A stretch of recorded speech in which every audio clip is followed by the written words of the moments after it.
ನಮಸ್ಕಾರ. ಅನುಗ್ರಹ ಹೊಂಟೋತ್ರಿ ಚಾನೆಲ್‌ಗೆ ಎಲ್ರಿಗೂ ಸ್ವಾಗತ. ಸೊ ಇವತ್ತು ನಾನು ಏನು ಹಂಚ್ಕೋಬೇಕು ಅಂತ ಅನ್ಕೊಂಡೆ ಅಂದ್ರೆ, ನಾನು ಯೂಟ್ಯೂಬ್‌ನ ಸ್ಟಾರ್ಟ್ ಮಾಡಿದ್ದು ದುಡ್ಡು ಮಾಡೋದಿಕ್ಕ? ಖಂಡಿತ ಅಲ್ಲ. ನಾನು ಯೂಟ್ಯೂಬ್ ಸ್ಟಾರ್ಟ್ ಮಾಡಿ ಸುಮಾರು 3 ವರ್ಷಗಳೇ ಆಯ್ತು. ಆದ್ರೆ ನಾನು ಯೂಟ್ಯೂಬ್‌ನ ಸ್ಟಾರ್ಟ್ ಮಾಡೋದಕ್ಕೆ ಮುಖ್ಯ ಕಾರಣ ಏನು ಗೊತ್ತಾ? ಅದನ್ನ ಹೇಳ್ಕೋಬೇಕು ಅಂತ ಅನ್ಕೊಂಡಿದ್ದೀನಿ. ಅಷ್ಟೊಂದು ಸುಲಭವಾಗಿರ್ಲಿಲ್ಲ ನನ್ನ ಲೈಫ್ ಅನ್ನುವ ಒಂದು ಜರ್ನಿ. ಅದು ಹೇಗಪ್ಪ ಇತ್ತು ಅಂತಂದ್ರೆ, ಏರುಪೇರುಗಳು ಇದ್ದೇ ಇತ್ತು. ಎಲ್ಲರ ಲೈಫ್‌ನಲ್ಲೂ ಕೂಡ ಏರುಪೇರು ಇದ್ದೇ ಇರುತ್ತೆ ಅಲ್ವಾ? ಆದ್ರೂ ಕೂಡ ನೀವು ಯೋಚನೆ ಮಾಡ್ತಾ ಇರ್ಬೋದು, ಇವ್ರಿಗೇನ್ ಕಮ್ಮಿ ಆರಾಮಾಗಿದ್ದಾರಲ್ಲ ಅಂತ ಹೇಳಿ. ಆದ್ರೆ ಆರಾಮಾಗೇನೋ ಇದ್ದಿದ್ದು ನಿಜಾನೇ. ಯಾವುದೇ ರೀತಿಯ ಅಷ್ಟು ದೊಡ್ಡ ಕಷ್ಟಗಳನ್ನ ಪಟ್ಟಿಲ್ಲ ಅಂತ ಹೇಳಿದ್ರು ಕೂಡ, ಸಾಕಷ್ಟು ಕಷ್ಟಗಳನ್ನ ಬಿದ್ದು ಅದರಿಂದ ಆಚೆ ಬಂದು ನಾವು ಒಂದು ಸ್ಟೇಜಿಗೆ ನಿಂತ್ಕೋಬೇಕು ಅಂದ್ರೆ ತುಂಬಾನೇ ಸ್ಟ್ರಗಲ್ ಇರುತ್ತೆ. ಯಾವುದೂ ಕೂಡ ಸಾಧಾರಣವಾಗಿ ಇರೋದೇ ಇಲ್ಲ ಒಂದು ಲೈಫ್ ಅಂತ ಹೇಳಿದ್ಮೇಲೆ ಅಲ್ವಾ? ನಾನು ಯೂಟ್ಯೂಬ್‌ನ ಸ್ಟಾರ್ಟ್ ಮಾಡಿ ಸುಮಾರು 3 ವರ್ಷಗಳೇ ಆಯಿತು. 3 ವರ್ಷ ಆದ್ರೂ ಕೂಡ ಅದರಿಂದ ಹಿಂದೆ ಏನಪ್ಪಾ ಅಂತ ಹೇಳಿದ್ರೆ ಯೂಟ್ಯೂಬ್‌ನ ಮಾಡ್ಕೊಟ್ಟಿದ್ದು ನನ್ನ ಮಕ್ಕಳು ಸೃಷ್ಟಿ ಮತ್ತೆ ಸ್ತುತಿ. ನಿಮ್ಗೆ ಗೊತ್ತಿದೆ ನನ್ನ ಹಳೆ ವಿಡಿಯೋಗಳನ್ನೆಲ್ಲ ನೋಡಿದ್ರೆ ಅದು ನಿಮ್ಗೆ ಗೊತ್ತಾಗುತ್ತೆ. ನಾನು ಯೂಟ್ಯೂಬ್‌ನ ಸ್ಟಾರ್ಟ್ ಮಾಡಿ ದುಡ್ಡು ಮಾಡ್ಬಿಡೋಣ, ಅದ್ ಮಾಡೋಣ, ಇದ್ ಮಾಡೋಣ ಅಂತೇಳಿ ಖಂಡಿತವಾಗ್ಲೂ ನನ್ನ ಎಳ್ಳಷ್ಟು ಕೂಡ ಆ ಒಂದು ಯೋಚನೆಯಲ್ಲಿ ನಾನು ಯೂಟ್ಯೂಬ್‌ನ ಸ್ಟಾರ್ಟ್ ಮಾಡಿರ್ಲಿಲ್ಲ. ಯಾಕಪ್ಪ ಅಂತ ಹೇಳಿದ್ರೆ ನನ್ನ ಲೈಫ್ ಅನ್ನೋದು ಎಷ್ಟು ಚೆನ್ನಾಗಿರುತ್ತೋ ಅಷ್ಟು ಬೇಗ ಕೆಳಗಡೆ ಕೂಡ ಹಾಕ್ಬಿಡುತ್ತೆ. ಈ ಮನುಷ್ಯ ಅಂದಮೇಲೆ ಏರುಪೇರು ಇದ್ದೇ ಇರುತ್ತೆ ಅಲ್ವಾ? ಮತ್ತೇನಪ್ಪ ಅಂತ ಹೇಳಿದ್ರೆ ಹುಟ್ಟು ಸಾವು ಕೂಡ ಇದ್ದೇ ಇರುತ್ತೆ. ಆದ್ರೂ ಕೂಡ ಅದನ್ನ ಅಕ್ಸೆಪ್ಟ್ ಮಾಡ್ಕೊಳ್ದೆ ಕೆಲವೊಂದಿಷ್ಟು ವಿಚಾರಗಳನ್ನ ಕೆಲವೊಂದಿಷ್ಟು ಸನ್ನಿವೇಶಗಳನ್ನ ನಾವು ಕೂಡ ಎದುರಿಸ್ಬೇಕಾಗುತ್ತೆ. ಅದೇ ರೀತಿಯಾದಂಥ ಒಂದು ಸನ್ನಿವೇಶ ಕೂಡ ನಾನು ಕೂಡ ಎದುರಿಸಿದ್ದೀನಿ. ಏನಪ್ಪಾ ಅಂತ ಹೇಳಿದ್ರೆ, ನಾನು ಯೂಟ್ಯೂಬ್‌ನ ಸ್ಟಾರ್ಟ್ ಮಾಡೋದಕ್ಕಿಂತ ಮುಂಚೆ ಆರಾಮಾಗಿದ್ದೆ. ಓಕೆ, ಎಲ್ಲ ಖುಷಿಯಾಗಿ ಚೆನ್ನಾಗೇ ನಡೀತಾ ಇತ್ತು. 2021 ನಮ್ಮ ಲೈಫ್‌ನಲ್ಲಿ ಒಂದು ಟರ್ನಿಂಗ್ ಅಂತಾನೆ ಹೇಳ್ಬೋದು. ಆ ಟೈಮಲ್ಲಿ ಎಲ್ಲ ಹತ್ರ ಕೊರೋನಾದ ಅಬ್ಬರ ಜಾಸ್ತಿನೇ ಆಗೋಗ್ಬಿಟ್ಟಿತ್ತು. ಆ ಟೈಮ್‌ನಲ್ಲಿ ನಾವು ಕೂಡ ಅಮ್ಮನ ಊರಿಗೆ ಕೂಡ ಹೋಗಿದ್ವಿ. ಅಲ್ಲಿಂದ ತುಂಬಾನೇ ಎಂಜಾಯ್ ಮಾಡಿದ್ವಿ. ತುಂಬಾನೇ ಖುಷಿಯಾಗಿ ಇದ್ವಿ ಆ ಟೈಮಲ್ಲಿ. ಎಲ್ರೂ ಕೂಡ ಮನೆಯಲ್ಲೇ ಒಟ್ಟೊಟ್ಟಿಗ ಇದ್ದಿದ್ದು. ಆದ್ರೆ 1 ತಿಂಗಳು ಮಾತ್ರ, ಆ 1 ತಿಂಗಳು ನಮ್ಮ ಲೈಫ್ ಜರ್ನಿ ಹೇಗೆ ಟರ್ನ್ ಮಾಡ್ಬಿಡ್ತು ಅಂತ ಹೇಳಿದ್ರೆ, ಊಹೆನೂ ಮಾಡ್ಕೊಂಡಿರ್ಲಿಲ್ಲ ನಾವು ಈ ರೀತಿಯಾಗಿ ನಮ್ಮ ಜೀವನದಲ್ಲಿ ಆಗುತ್ತೆ ಅಂತ ಹೇಳಿ.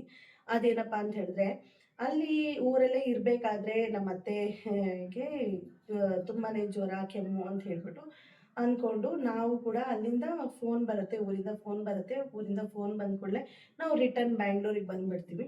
ಬೆಂಗ್ಳೂರಿಗೆ ಬಂದಾದ ನಂತರ ಏನಪ್ಪಾ ಆಗುತ್ತೆ ಅಂತ ಹೇಳಿದ್ರೆ, ಅವರಿಗೆ ಕೊರೋನಾ ಪಾಸಿಟಿವ್ ಆಗೋಗ್ಬಿಟ್ಟಿರುತ್ತೆ. ಅದಾದ್ಮೇಲೆ ನಮಗೂ ಕೂಡ ಪಾಸಿಟಿವ್ ಆಗಿರುತ್ತೆ. ಸ್ವಲ್ಪ ಸುಸ್ತು ಹಾಗೆ ಹೀಗೆ ತುಂಬಾನೇ ಒದ್ದಾಟಗಳು, ಹೋರಾಟಗಳು ಇದ್ದೇ ಇರುತ್ತೆ. ಆ ಟೈಮ್‌ನಲ್ಲಿ ನನ್ನಮ್ಮ ನನ್ನಮ್ಮನೇ. ಅವರು ಒಂದು ಧೈರ್ಯ ಹೇಳ್ತಾ ಇದ್ರು. ಏನಪ್ಪಾ ಅಂತ ಹೇಳಿದ್ರೆ, ನಮ್ಮ ಅತ್ತೆಗೆ ತುಂಬಾ ಅಂದ್ರೆ ತುಂಬಾನೇ ಸೀರಿಯಸ್ ಆಗೋಗ್ಬಿಟ್ಟಿದ್ರು. ಆ ಒಂದು ಕೊರೋನಾ ಅನ್ನೋ ಟೈಮ್‌ನಲ್ಲಿ ತುಂಬಾನೇ ಸೀರಿಯಸ್ ಆಗೋಗ್ಬಿಟ್ಟಿದ್ರು. ಅವರಿಗೆ 70 ವರ್ಷ. 70 ವರ್ಷ, 71, 72 ಆಗಿರ್ಬೋದು ಅನ್ಸುತ್ತೆ ಆ ಟೈಮ್‌ನಲ್ಲಿ. ಆ ಟೈಮ್‌ನಲ್ಲಿ ಏನಪ್ಪಾ ಅಂತ ಹೇಳಿದ್ರೆ ತುಂಬಾನೇ ಸೀರಿಯಸ್ ಆಗಿ ಹೋಗ್ಬಿಟ್ಟಿದ್ರು. ಹೇಗಪ್ಪ ಇಷ್ಟೊಂದು ಜನ ಹೋಗ್ತಾ ಇದ್ದಾರೆ, ಹೇಗೆ, ಏನು, ಮುಂದೆ ಏನು ಅನ್ನೋಂಥ ಪ್ರಶ್ನೆ ನನ್ನ ಮನಸ್ಸಲ್ಲಿ ಕಾಡ್ತಾ ಇತ್ತು. ನನ್ನ ಮನಸ್ಸಲ್ಲಿ ಕಾಡ್ತಾ ಇದ್ರು. ಆದ್ರೆ ನನ್ನ ಹಸ್ಬೆಂಡ್ ಏನ್ ಮಾಡಿದ್ರು ಅಂತ ಹೇಳಿದ್ರೆ, ಅವ್ರ ಅಮ್ಮನ ಉಳಿಸ್ಕೊಳ್ಳಿಕ್ಕೋಸ್ಕರ ತುಂಬಾನೇ ಕಷ್ಟಪಟ್ರು. ಡಾಕ್ಟರ್ ಕಾಲಿಗೆಲ್ಲ ಬಿದ್ದು ಅವ್ರ ಅಮ್ಮನ ಹೇಗೋ ಅವರು ಉಳಿಸ್ಕೊಂಡ್ರು ಅಂತಾನೆ ಹೇಳ್ಬೋದು. ಆ ಒಂದು ಲೈಫ್, ಆ ಒಂದು ಸಿಚುವೇಶನ್ ಅಲ್ಲಿ ಅವ್ರು ಅಳೋದಾಗಿರ್ಬೋದು, ಅವರ ಒಂದು ಏನು ಮೈಂಡ್ ಥಾಟ್ ಆಗಿರ್ಬೋದು, ಅದನ್ನೆಲ್ಲ ಅಷ್ಟೊಂದು ಸ್ಟ್ರಾಂಗ್ ಮಾಡ್ಲಿಕ್ಕೆ ನಮ್ಮಮ್ಮ ಏನ್ ಹೇಳ್ತಾ ಇದ್ರು, ಅಮ್ಮ ರಘು ಅವ್ರಿಗೆ ಅಮ್ಮ ಅಂತ ಹೇಳಿದ್ರೆ ತುಂಬಾ ಇಷ್ಟ. ಅವ್ರನ್ನ ಸಮಾಧಾನ ಮಾಡ್ಬೇಕು, ನೀನೇ ಸಮಾಧಾನ ಮಾಡ್ಬೇಕು. ಅದೇನೇ ಆಗ್ಲಿ ಲೈಫಲ್ಲಿ ಸ್ಟ್ರಾಂಗ್ ಆಗಿರ್ಬೇಕು. ಅದನ್ನ ಹೇಳ್ಕೊಂಡ್ ಬರ್ಬೇಕು. ಯಾವಾಗ್ಲೂ ನೀನು ಅವರಿಗೆ ಸಪೋರ್ಟ್ ಆಗಿ ನಿಲ್ಬೇಕು ಅಂತ ಹೇಳೇನೆ ಹೇಳ್ತಾ ಇದ್ರು. ಸೊ ಅದೇ ಒಂದು ಜರ್ನಿಯಲ್ಲಿ ನಾವಿರ್ಬೇಕಾದ್ರೆ ಆ ಟೈಮಲ್ಲಿ ನನಗೂ ಕೂಡ ಪಾಸಿಟಿವ್ ಆಗೋಗ್ಬಿಡತ್ತೆ. ನಾವು ಊರಿಂದ ಬಂದಾದ್ಮೇಲೆ ನಮ್ಮ ತಮ್ಮ ತಂಗಿಯರಿಗೂ ಕೂಡ ಪಾಸಿಟಿವ್ ಆಗೋಗ್ಬಿಡುತ್ತೆ ಅಲ್ಲಿ ಕೂಡ ಊರಲ್ಲೂ ಕೂಡ. ಆ! ಅದೇ ನಾನು ಕೊರೋನಾದಲ್ಲಿ ಪಾಸಿಟಿವ್ ಆದ್ಮೇಲೆ ಯಾಕಪ್ಪ ಅಂತ ಹೇಳಿದ್ರೆ, ಹಸ್ಬೆಂಡ್ ಕೂಡ ಹಾಸ್ಪಿಟ್ಲಿಗೆ ಹೋಗ್ತಾ ಇರ್ತಾರೆ, ಬರ್ತಾ ಇರ್ತಾರೆ. ಅದು ಹೇಗ್ ಬಂತೋ, ಎಲ್ಲಿಂದ ಅಟ್ಯಾಕ್ ಆಯ್ತೋ ಅನ್ನೋದು ಇನ್ನೂ ಕೂಡ ನಮಗೆ ಗೊತ್ತಿಲ್ಲ. ಆದ್ರೂ ಕೂಡ ಎಲ್ರಿಗೂ ಕೂಡ ಹಂಗೇನೆ ಸ್ಪ್ರೆಡ್ ಆಯ್ತು. ಸ್ಪ್ರೆಡ್ ಆದ ನಂತರ ನಾವು ನಮ್ಮ ಊರಿಗೆ ಬ್ಯಾಂಗ್ಳೂರಿಗೆ ಬಂದ್ವಿ. ಅಲ್ಲಿ BRPಯಲ್ಲಿ ಅಮ್ಮ ಮತ್ತೆ ತಮ್ಮ, ತಂಗಿಯರಿಗೂ ಕೂಡ ಅವ್ರಿಗೂ ಕೂಡ ಪಾಸಿಟಿವ್ ಆಗಿರುತ್ತೆ. ನನ್ನ ಒಬ್ಳು ತಂಗಿಗೆ ಮಾತ್ರ ಕೊರೋನಾ ಪಾಸಿಟಿವ್ ಬಂದೇ ಇರೋದಿಲ್ಲ. ಅಂದ್ರೂ ಅವಳಿಗೆ ಇಮ್ಯುನಿಟಿ ಪವರ್ ಜಾಸ್ತಿ ಅನ್ಸುತ್ತೆ. ಅವಳಂತೂ ತುಂಬಾನೇ ಸ್ಟ್ರಾಂಗ್ ಆಗಿ ಇರ್ತಾಳೆ. ತುಂಬಾನೇ ಸ್ಟ್ರಾಂಗ್ ಅನ್ನೋದ್ಕಿಂತ ಅವಳಿಗೂ ಕೂಡ ಹೆದರಿಕೆ ಅನ್ನೋದು ಇದ್ದೇ ಇರುತ್ತೆ. ಬಟ್ ಅವಳು ತೋರಿಸ್ಕೊಳ್ಳೋದಿಲ್ಲ. ನನ್ನ ತರಹ ಅವಳು ವೀಕ್ ಇರ್ಲಿಲ್ಲ ಆ ಟೈಮ್‌ನಲ್ಲಿ ಕೂಡ. ಅವಳು ಸ್ಟ್ರಾಂಗ್ ಮೆಂಟಾಲಿಟಿಲೇ ಇದ್ಲು. ಮತ್ತೇನಪ್ಪಾ ಅಂತ ಹೇಳಿದ್ರೆ, ಆ ಟೈಮ್‌ನಲ್ಲಿ ನಾನು ಅತ್ತೆಗೆ ನೋಡ್ಕೊಳ್ತಾ ಇದ್ದೆ. ನನಗೆ ತುಂಬಾನೇ ಸುಸ್ತಾಗಿ ಹೋಗ್ಬಿಟ್ಟಿತ್ತು. ಅಮ್ಮನಿಗೂ ಕೂಡ ಸ್ಟಾರ್ಟ್ ಆಗಿತ್ತು. ಆ ಒಂದು ಸ್ಟಾರ್ಟಿಂಗ್ ಟೈಮ್. ನನಗೆ ಫುಲ್ಲು ವಾಮಿಟಿಂಗ್ ಎಲ್ಲ ಆಗಿ ತುಂಬಾನೇ ಸುಸ್ತಾಗ್ತಾ ಇತ್ತು. ಆ ಟೈಮಲ್ಲಿ ಅಮ್ಮ ಕಾಲ್ ಮಾಡಿದ್ರು ಒಂದು ದಿವಸ. ಆ ಟೈಮಲ್ಲಿ ಇನ್ನೇನು ಒಂದು 5, 6 ದಿವಸಕ್ಕೆ ಮುಂಚೆ ನಮ್ಮಮ್ಮ ಕೂಡ ಕಾಲ್ ಮಾಡಿದ್ರು. ಕಾಲ್ ಮಾಡಿದಾಗ ಅಮ್ಮ ತುಂಬಾನೇ ವಾಮಿಟಿಂಗ್ ಆಗ್ತಾ ಇತ್ತು. "ಅಮ್ಮ ಇನ್ನೇನು ನನ್ನ ಕೈಯಲ್ಲಿ ಆಗೋದೇ ಇಲ್ಲ ಕಣಮ್ಮ, ನನಗೆ ಆಗಲ್ಲ. ನನಗೆ ತುಂಬಾನೇ ಸುಸ್ತಾಗ್ತಾ ಇದೆ. ಉಸಿರಾಟಕ್ಕೂ ಕೂಡ ಸಖತ್ ಕಷ್ಟ ಆಗ್ತದೆ ನನಗೆ. ಹೇಳ್ಕೊಳೋಕೆ ಕೂಡ ಆಗ್ತಾ ಇಲ್ಲ ಅಮ್ಮ" ಅಂತಂದಾಗ ನನ್ನಮ್ಮ ಏನು ಹೇಳಿದ್ರು ಗೊತ್ತಾ? ಆ ಒಂದು ವಿಷಯನ ನನಗೆ ಹೇಳ್ಕೋಬೇಕು ಅಂದರೆ, ಈಗಲೂ ಕೂಡ ಅಮ್ಮ ಅಂದರೆ ಅಮ್ಮನೇ ಅಲ್ವಾ? ತುಂಬಾನೇ ಕಷ್ಟ ಆಗುತ್ತೆ. ಯಾಕಪ್ಪ ಅಂತ ಹೇಳಿದ್ರೆ, ಅಮ್ಮ, ಅಪ್ಪ, ದೇವ್ರೇ, ಮಂಜುನಾಥ ಸ್ವಾಮಿ, ನನಗೇನಾದ್ರೂ ಬಂದು ಏನಾದ್ರೂ ಆಗೋಗ್ಬಿಡ್ಲಿ, ನನ್ನ ಮಕ್ಕಳು ಆರಾಮಾಗಿರ್ಲಿ, ಅವ್ರು ಹೆಲ್ತಿ ಆಗಿರ್ಲಿ ಅಂತ ಹೇಳಿದ್ದು ಅಷ್ಟೇ ನಮ್ಮಮ್ಮ. ಅದಾದ್ಮೇಲೆ ಹಾಗೇನೆ ಸಣ್ಣದಾಗಿ ಹಾಗೇನೆ ರಿಕವರಿ ಆಗೋಗ್ಬಿಡ್ತೀನಿ ನಾನು ಕೂಡ. ಅಲ್ಲಿ ತಮ್ಮ ತಂಗಿರು ಕೂಡ ರಿಕವರಿ ಆಗ್ತಾರೆ. ರಿಕವರಿ ಆಗೋ ಟೈಮಲ್ಲಿ ಅಲ್ಲಿ ನನ್ನ ತಂಗಿ ಅವ್ರನ್ನೆಲ್ಲ ನೋಡ್ಕೋತಾ ಇರ್ತಾರೆ. ಇಲ್ಲಿ ಹಸ್ಬೆಂಡು ಮತ್ತೆ ನಮ್ಮ ಮಾಮನ ಮಗಳು ನನಗೆ ನೋಡ್ಕೋತಾ ಇರ್ತಾಳೆ. ಮತ್ತೆ ಅವ್ರಿಗೂ ಕೂಡ ಹಾಸ್ಪಿಟ್ಲಿಗೆ ಹೋಗೋದು ಬರೋದು, ಅವರು ಕೂಡ ಅವ್ರಿಗೂ ಹಸ್ಬೆಂಡ್ ಕೂಡ ಅವರು ಕೂಡ ಹೆಲ್ತಿಯಾಗೇ ಇರ್ತಾರೆ. ಏನು ತೊಂದರೆ ಏನು ಇರೋದಿಲ್ಲ ಅವ್ರಿಗೂ ಕೂಡ. ಆ ಟೈಮಲ್ಲಿ ನಮಗೆ ಆ ಮಾತನ್ನ ಆದ ನಂತರ ಅಮ್ಮ ಹೇಳಿದ್ರು ಈ ರೀತಿ ಅಂತ ಹೇಳಿ. ಅಮ್ಮಂಗೂ ಕೂಡ ಕೊರೋನಾ ಪಾಸಿಟಿವ್ ಆಗೋಗ್ಬಿಟ್ಟಿತ್ತು. ಇನ್ನೇನು ನಾವು ಕೂಡ ಎಲ್ಲ ರಿಕವರಿ ಆದಂಗೆ ಅಮ್ಮನೂ ಕೂಡ ರಿಕವರಿ ಆಗೋಗ್ಬಿಡ್ತಾರೆ ಅಂತ ಹೇಳ್ಬಿಟ್ಟು, ನಾನು ನಿಜವಾಗ್ಲೂ ಹೇಳ್ತೀನಲ್ಲ, ನಾನು ಮಾಡಿದ ತಪ್ಪೇನಪ್ಪ ಅಂತ ಹೇಳಿದ್ರೆ, ಅಮ್ಮನ ಹತ್ರ ಮಾತಾಡ್ಲಿಕ್ಕೆ ಹೋಗಿರ್ಲಿಲ್ಲ. ಇನ್ನೇನು ರಿಕವರಿ ಆಗ್ಬಿಡ್ತಾರೆ, ಅವರು ಕ್ವಾರಂಟೈನಲ್ಲಿ ಇದಾರಲ್ಲ. ಸೊ ಹಾಗಾಗಿ ಇನ್ನೇನು ಬೇಡ ಬಿಡು, ಅವರು ರೆಸ್ಟ್ ಮಾಡಲಿ ಹಾಗೆ ಅನ್ನುವಂಥ ಒಂದು ಮೈಂಡ್ ಥಾಟಿಂದ ನಾನು ಮಾಡಲಿಲ್ಲ. ಅದ್ ಕಡೆಯಿಂದ ಅವರು ಕೂಡ ಫೋನ್ ಮಾಡಿ ಮಾತಾಡಲಿಲ್ಲ.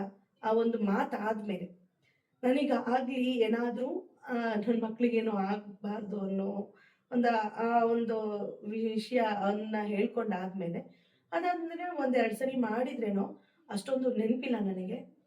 ಅದಾದ ನಂತರ ಅಮ್ಮ ಇನ್ನೇನು ಅಮ್ಮನಿಗೆ ಹೀಗೆ ಚಿಟಿಕೆ ಹೊಡೆಯೋಷ್ಟರಲ್ಲಿ ಆ ಅಮ್ಮ ತೀರ್ ಹೋಗ್ಬಿಡ್ತಾರೆ. 2021 ಜೂನ್ 4 ಅನ್ನೋದು ನಮಗಂತೂ ಬಹಳ ಕರಾಳವಾದ ದಿನ. ಆ ರೀತಿ ಇದ್ದಾಗ ಒಂದು ದಿವಸ ಜೂನ್ 3ನೇ ತಾರೀಕು ಮಿಡ್ ನೈಟು ಊರಿಂದ ಫೋನ್ ಮಾಡಿಬಿಟ್ಟು, ನನಗೇನಪ್ಪ ಅಂತ ಹೇಳಿದ್ರೆ, ನನಗೂ ಕೂಡ ಹುಷಾರಿರಲಿಲ್ಲ. ಹಾಗಾಗಿ ಇರಲಿಲ್ಲ. ಆವಾಗಲೇ ತಾನೇ ರಿಕವರಿ ಆಗಿದ್ದು.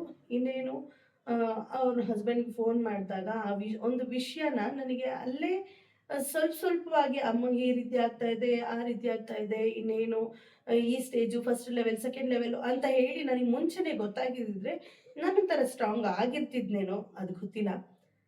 ಅವಳು ಸ್ವಲ್ಪ ವೀಕು ಹಾಗೆ ಹೀಗೆ ಅಂತ ಹೇಳ್ಬಿಟ್ಟು ಅವರೆಲ್ಲ ಅನ್ಕೊಂಡಿದ್ರು. ಹಾಗೇನೆ ಆಯ್ತು ಅನ್ಸುತ್ತೆ ನನಗೂ ಕೂಡ. ಅದೇನಪ್ಪ ಆಯ್ತು ಅಂತ ಹೇಳಿದ್ರೆ, ನಾನು ಕೂಡ ಹೋಗಿದ ನಂತರ ಫೋನ್ ಮಾಡ್ತಾರೆ. ಫೋನ್ ಮಾಡಿದಾಗ ಅವಾಗಲೂ ಕೂಡ ನನ್ನ ಹಸ್ಬೆಂಡ್ ಹೇಳೋದಿಲ್ಲ. ಅಮ್ಮನಿಗೆ ತುಂಬ ಸೀರಿಯಸ್ ಇದೆಯಂತೆ, ನಾವೆಲ್ಲ ಈಗಲೇ ಹೊರಡಬೇಕು ಅಂತ ಹೇಳ್ಬಿಟ್ಟು ನಾವೆಲ್ಲ ಹೊರಡ್ತೀವಿ. ಆವಾಗ ಬೇರೆ ಕೊರೋನಾ ಲಾಕ್‌ಡೌನು, ಅದು ಬೇರೆ ರೋಡ್‌ನ ಸುತ್ಕೊಂಡು ಹೋಗಬೇಕಾಗಿರುವಂಥ ಪರಿಸ್ಥಿತಿ ನಮ್ದಾಗಿರುತ್ತೆ.